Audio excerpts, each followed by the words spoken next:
নমো নমঃ সুপ্ৰভাতম শ্ৰীমদ্ ভগবদ গীতামৃত। আজি শ্ৰীমদ্ ভগবদ গীতাৰ ক্ষেত্ৰ ক্ষেত্ৰজ্ঞ বিভাগ যোগ নামৰ ত্ৰয়োদশ অধ্যায়ৰ সপ্তদশ সংখ্যক শ্লোক।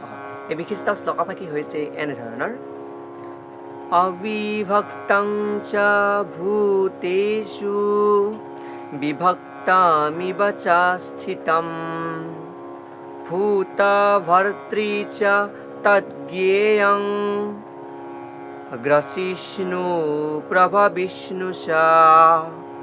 এই বিশিষ্ট শ্লোকফাকিৰ অসমীয়া অৰ্থ হৈছে এনেধৰণৰ: যদিও পৰমাত্মা সকলো জীৱৰ মাজত বিভক্ত হৈ থকা যেন লাগে, তথাপিও তেওঁ কেতিয়াও বিভক্ত নহয়। তেওঁ একেই হৈয়েই থাকে।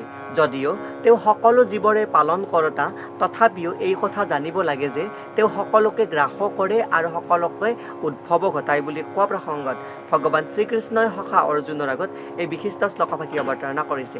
শ্লোকফাকিৰ প্ৰসংগাৰ্থত ভাষ্যকাৰে বৈদিক সাহিত্যৰ পৰা অৰ্থাৎ তৈত্তিৰীয় উপনিষদৰ পৰা এপাকি পংক্তিৰ উপস্থাপন কৰি উল্লেখ কৰিছে যে য়তো বা ইমানি ভূতানি জায়ন্তে য়েন জাতানি জীৱন্তি য়ৎ প্ৰয়ন্তভিসংবিশন্তি তৎ ব্ৰহ্ম তৎ বিজিজ্ঞাসস্ব। অৰ্থাৎ ভগৱানে সকলো জীৱৰে উৎস আৰু সকলোৰে আশ্ৰয়।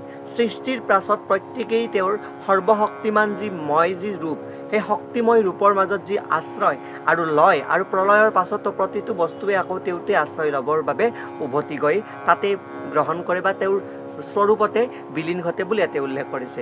আৰু সেই প্ৰসংগত আমাৰ যি স্বৰূপ, সেই স্বৰূপসমূহ যে ভগৱানৰ যি অংশ, সেই অংশত যি অবিভক্তভাৱে সংযুক্ত হৈ থাকে, সেই কথাও উপলব্ধি কৰাবলৈ চেষ্টা কৰিছে। এয়াই উক্ত বিশিষ্ট শ্লোকফাকিৰ সৰল গুণাৰ্থ, যাৰ মাজেৰে পৰমাত্মা ভগৱান স্বৰূপে যে সকলোৰে মাজত বিৰাজ কৰি আছে, সেই কথা উপলব্ধি কৰাইছে। ধন্যবাদ।